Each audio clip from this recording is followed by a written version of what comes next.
Wir haben Anfang Oktober.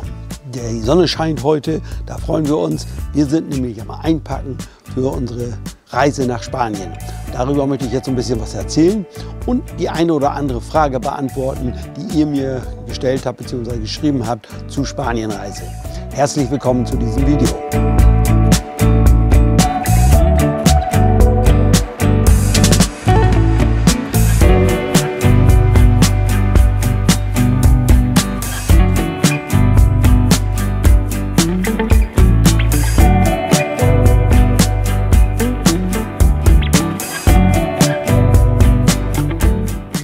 Wir haben auch in diesem Jahr wieder vor, oder in diesem Winter muss man sagen, mehrere Monate in Spanien zu bleiben. Wahrscheinlich werden es sogar 6 Monate werden. Wir werden jetzt etwa Mitte Oktober, Anfang Oktober starten. Ganz genauen Termin haben wir noch nicht.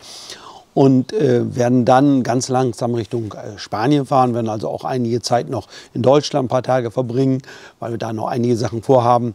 Und dann werden wir in Frankreich, wenn das Wetter dort schon schön ist, Südfrankreich, werden wir dort an der Mittelmeerküste ein paar Tage bleiben und uns dann so ganz langsam vortasten Richtung Südspanien. Wir haben nicht reserviert, wir haben versucht, auf einem Campingplatz, und zwar Area Camper Mazarrón, dort einen Platz zu bekommen. Wir stehen dort, wie viele andere auch, auf der Warteliste. Mal schauen, ob sich da was ergibt. Ansonsten werden wir wieder den Platz Mar Azul in Andalusien wieder besuchen. Dort werden wir wieder eine längere Zeit bleiben, wie wir das in den Vorjahren auch gemacht haben. Dann wollen wir natürlich auch gerne neue Plätze zeigen. Ich habe mir schon einige Plätze rausgesucht. Ich hoffe, dass sie sollen bis dahin eröffnet sein. Mal schauen, ob das klappt. Dann werden wir diese Plätze anfahren und euch zeigen. Überhaupt werden wir natürlich unsere gesamte Reise zeigen. Wer da Interesse hat, der kann sich gerne dann immer die laufenden Videos anschauen. Wir sind natürlich auch immer oder zeigen unsere Reise natürlich bei Polarsteps. Viele folgen uns da schon, sind mittlerweile mehr als 7000, die uns dort auf dieser Geschichte bei dieser App folgen. Dort kann man immer genau sehen, wo wir aktuell sind. Stelle immer ein paar Bilder da ein und schreibe auch immer ein paar Sätze dazu. Die andere Geschichte ist natürlich Facebook, berichte ich auch immer, wissen wahrscheinlich auch viele. Ein paar Informationen jetzt zu unserer Route. Wir werden in diesem Jahr nicht über Luxemburg fahren, hier aus Norddeutschland. Wir werden Richtung Mulhausen fahren, also nach Süden, Richtung Schweiz, hätte ich beinahe gesagt. Und dann dort nach Frankreich, also Mulhausen nach Frankreich rein. Und diese Strecke nutzen ganz einfach deshalb, weil wir noch zu der Firma RSM oder jetzt heißt sie, glaube ich, ASW, fahren wollen. Da sind unsere Fahrräder her. Dort wollen wir eine Wartung durchführen lassen und werden dort dann eine Nacht verbringen. Und dann geht es für uns weiter Richtung Frankreich. Wir werden, so haben wir es erstmal geplant, einen Teil Autobahn fahren und einen Teil werden wir mautfrei fahren. Aber das werden wir dann alles spontan entscheiden und darüber werde ich dann auch immer laufend berichten. Wer also dann am Freitag immer reinschaut, der wird dann sehen, wo wir gefahren sind und wo wir übernachtet haben. Das darf ich bei der Gelegenheit vielleicht auch mal sagen. Ich weiß nicht, ob ich immer pünktlich am Freitag ein Video fertig habe. Es kann durchaus sein, dass ich das nicht schaffe, wenn wir fahren und man ein paar hundert Kilometer am Tag fährt. Also wir werden nicht so ganz viel, vielleicht 300, 350 Kilometer mehr werden wir nicht fahren. Aber dann habe ich nicht immer Lust, noch am PC zu sitzen und Videos zu schneiden. Also daher einfach mal schauen, wenn da kein Video kommt, tut es mir leid am Freitag. Vielleicht kommt dann in der Woche Dienstag, Mittwoch eins. Weiß ich im Moment noch nicht. Die Frage kommt auch immer wieder, warum nehmt ihr kein Auto mehr mit? Wir haben das einige Jahre gemacht, es war auch in Ordnung, aber wir haben festgestellt, das ist für uns auch ein leichtes Handicap insofern, wenn wir neue Plätze anfahren wollen, dass es dann teilweise schwierig ist, weil man die Anfahrt nicht kennt, weil man die Größe der Plätze nicht kennt, dass nicht ausreichend Platz ist für Anhänger und Pkw. Alles das ist uns passiert. Ich musste auch schon mal 500 Meter rückwärts fahren mit dem Anhänger, weil war eine Sackgasse, es ging nicht weiter. Alles das ist natürlich nicht so ideal und nicht so schön. Hinzu kommt, wir haben festgestellt, wenn wir dann irgendwo länger sind, dann können wir uns auch ein Auto mieten, das ist auch kein Problem. Die Kosten halten sich in Grenzen. Also wir haben es im letzten Winter auch schon gemacht, dass wir für einen gewissen Zeitraum uns ein Auto gemietet haben und dann Ausflüge in der nähere Umgebung oder überhaupt in die Umgebung gemacht. Ansonsten schaffen wir alles mit den E-Bikes. Die sind für uns voll ausreichend. Dann muss man ja auch wissen, fahren mehr als 30 Jahre nach Spanien, haben vieles gesehen, ich will nicht sagen alles, vieles gesehen. Also so viel müssen wir da nicht neu noch erkunden, dass wir unbedingt ein Auto dabei haben müssen. Aber das ist wahrscheinlich bei jedem etwas anderes. Ich würde mal so sagen, wenn wir für 5 Monate an einen Platz fahren würden, dann würde ich auch ein Auto mitnehmen, ganz einfach. Aber das ist ja nicht so unser Ding. Wir werden ja mehrfach umsetzen und verschiedene Plätze anfahren. Und wie gesagt, dann halten wir das für nicht so wichtig, ein Auto dabei zu haben. Jetzt noch ein bisschen was zum Thema Medikamente, weil die Frage ist auch oft bei mir angekommen. Wie macht ihr das oder wie macht man das, wenn man Medikamente für einen längeren Zeitraum braucht dann? Wir haben das einmal abgesprochen mit unserem Hausarzt. Beide, Rita und ich, brauchen entsprechend Medikamente, verschiedene. Und da haben wir das dann so geregelt, dass wir eine gewisse Menge verschrieben kriegen, beziehungsweise wir horten auch etwas. Das heißt, wir haben immer über den ganzen Sommer über immer ein bisschen gepuffert, sodass wir immer einiges an Tabletten über hatten jedes Mal. Und ich glaube, das ist auch immer so quartalabhängig. Das heißt, wenn man am Anfang des Quartals immer hingeht, dann geht es noch recht gut. Und andererseits haben wir aber auch ein gutes Verhältnis zu unserem Hausarzt, der uns dann die Tabletten auch verschreibt und der auch weiß, dass wir längere Zeit in Spanien sind. Und von daher ist das kein Problem. Also mehr kann ich da leider nicht zu berichten. Vielleicht gibt es noch viele andere Möglichkeiten.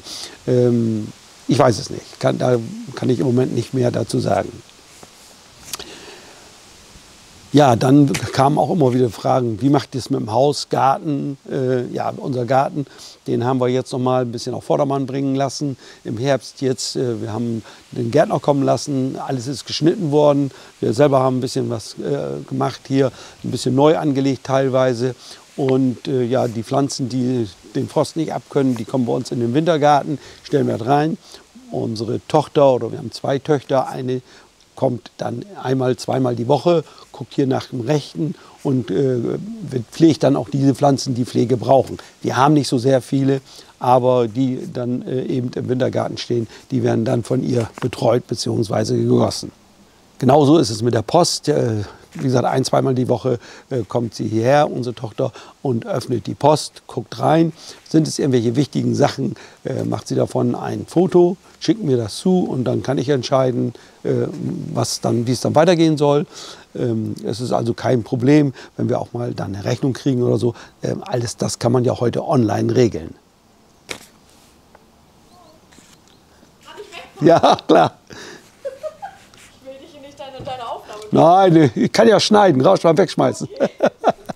Die nette Nachbarin hat mich gerade begrüßt. Wir haben auch vor vielen Jahren das schon geregelt, dass unsere Töchter Vollmacht haben über unsere Konten, sodass, wenn mal was ist, also sie ohne Probleme auf alles zugreifen können. Und wir haben also verschiedene Vollmachten da ausgestellt. Ich weiß nicht, was es alles gibt. Aber das ist alles bei uns klar geregelt. Kann ich jedem nur raten, sowas frühzeitig zu machen, wenn möglich. Dann, wenn was ist, dann ist man da auf der sicheren Seite. Kann ja schnell mal was passieren. Und dann sind solche Dinge natürlich wichtig. Beim Schneiden des Videos ist mir aufgefallen, dass ich was vergessen habe. Und zwar kam auch immer wieder die Frage von euch, wie macht ihr das mit der Heizung im Haus? Schaltet ihr die Heizung komplett ab oder wie macht ihr das? Wir haben sie in früheren Jahren mal komplett abgeschaltet. Also dann ging die Temperatur im Haus bis auf 8 Grad im Winter runter. Das war eigentlich so im Prinzip kein Problem.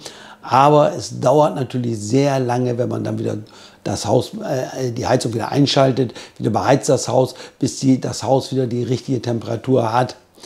Hinzu kommt, dass das für die Möbel, und wir haben großenteils die Böden bei uns im Haus sind Parkettböden, und auch für die Holzgeschichte ist das Ganze nicht so gut.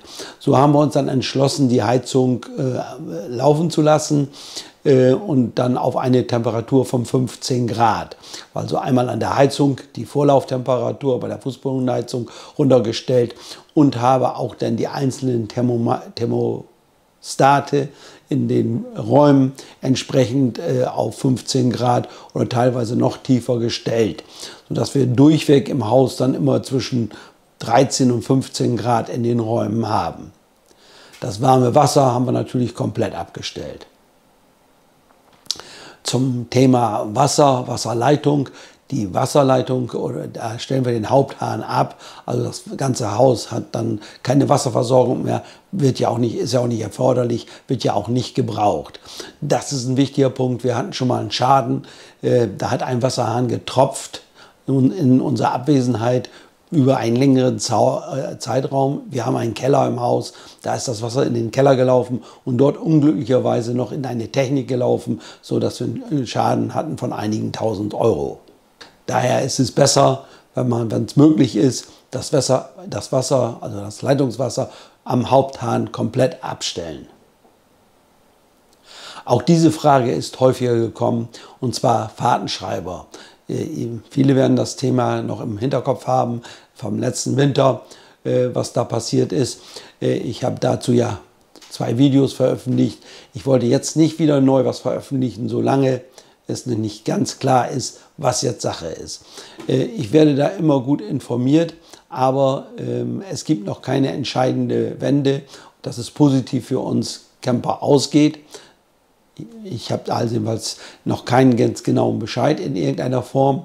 Ich habe aber immer Verbindungen zu verschiedenen Leuten, die sich damit beschäftigen, und die informieren mich auch immer fortlaufend. Und ja, die Kuh, ich sage es mal so, die Kuh ist noch nicht vom Eis. Mal gucken, wie es jetzt letztendlich für uns ausgeht. Mehr kann ich dazu leider im Moment nicht berichten. Ich bekomme immer wieder Anfragen, welche Plätze können wir nutzen, wenn wir Richtung Spanien fahren, zum Beispiel in Frankreich. Da kann ich nur den Tipp geben oder den Hinweis geben, schaut bei YouTube auf meinem Kanal. Ich habe Playlisten erstellt, und zwar zum Beispiel hier aus dem Jahre 24, 25. Dort findet man alle Videos über diese Reise mit natürlich auch entsprechenden Informationen zu den Plätzen und die Route, die wir gefahren sind. Dort kann man das einmal anschauen. Zum anderen habe ich da ja die Haku-Stellplatzkarte. Auch da kann man sehen, welche Plätze eben auch nah an der Autobahn zum Beispiel Richtung Spanien, die es dort gibt, die nicht weit weg sind von der Autobahn, die man gut anfahren kann. Alle Plätze, die dort zu sehen sind, beziehungsweise auf der Karte als Symbol gezeichnet sind. Dort sind wir selber gewesen. Darüber gibt es ein Video, das kann man entsprechend ja öffnen und kann sich dann anschauen, ja, das ist was für mich oder das ist nichts für mich. Hinzu kommt, dass ich auf der Stellplatzkarte gewisse Plätze blau oder das Symbol blau gekennzeichnet habe. Und das besagt, dass man dort auch mit Anhänger stehen kann. Wer also jetzt mit einem Gespann fährt, der kann sich dort anschauen und sehen, aha, auf diesen Plätzen kann ich so mit dem Anhänger stehen bleiben. Das Ganze findet man natürlich auch in der Haku-App. Also wer die Haku-App hat, kann das ganz schnell auch am Handy alles sehen. Das war nochmal so ein kleiner Hinweis meinerseits. Wer jetzt so ein bisschen neu ist und nicht so viel Erfahrung hat mit Plätzen auf der Reise nach Spanien, der hat da vielleicht die Möglichkeit, sich ein bisschen zu informieren. Jetzt aber wieder zurück zu meinen Außenaufnahmen. Wenn ihr Wünsche habt über Dinge, worüber ich berichten soll, dann schreibt das gerne in die Kommentare. Denn ich berichte natürlich immer sonst, so wie ich es immer bisher gemacht habe, über die einzelnen Plätze, über die Route und so weiter. Aber manchmal gibt es ja spezielle Sachen. Das würde ich gerne mal wissen, wie ihr das macht oder wie ihr das macht. Oder wie ihr fahrt, oder warum fahrt ihr da lang. Das ist dann für mich hilfreich. Dann habe ich ein Thema, dann kann ich was dazu sagen. Hier vor der Kamera mache ich gerne. Also schreibt das gerne in die Kommentare. Ja, wir müssen jetzt weiter einpacken. Wetter ist im Moment ja gerade gut. Morgen soll es auch noch gutes Wetter werden und dann wird es schlechter, soll es regnen, stürmisch werden. Und insofern ist das ganz gut, wenn wir das jetzt bei schönem Wetter machen können. Kennt jeder, man läuft zigmal rein und raus beim Wohnmobil, weil man die Sachen reinbringt, die man alle mitnehmen will. Man nimmt immer zu viel mit, wir jedenfalls. Und ja, da passt es, wenn so die Sonne scheint und man das bei trockenem Wetter das Ganze machen kann. Das soll es gewesen sein. War nur so ein kurzer Überblick über unsere kommende Reise. Ich sage wie immer Dankeschön fürs Zuschauen. Bye bye, bis zum nächsten Mal.